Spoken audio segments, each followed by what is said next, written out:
Assalamu alaikum wa rahmatullahi wa barakatuh. The Ministry of Health has developed guidelines to efficiently identify and triage patients with symptoms that may be indicative of MERS coronavirus.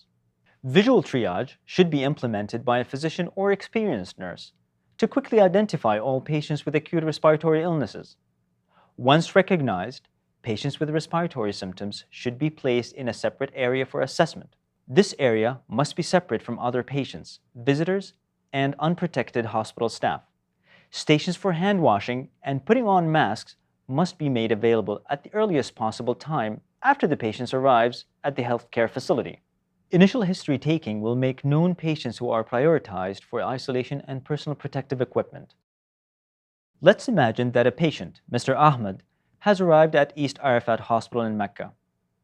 The patient enters the emergency department accompanied by his brother and is greeted by an emergency room nurse. The nurse then asks him, while standing 1 meter away, "What is your major complaint?"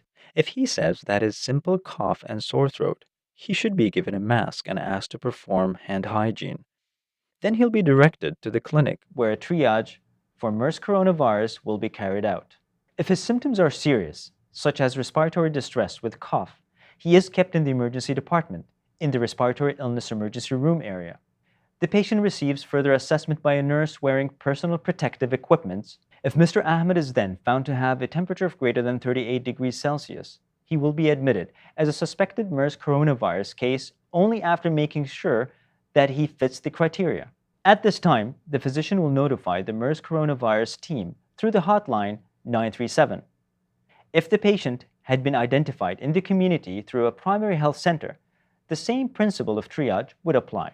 Triage leads to early identification and minimal exposure for patients, families, and the healthcare team.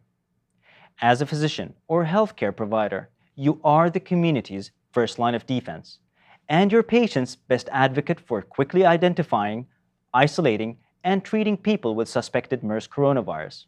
Follow these guidelines and keep your hospital or clinic free of transmission of MERS coronavirus. It is important to remember that you are not alone in your decision making. There are specialized teams to help you, and it is important to keep them informed.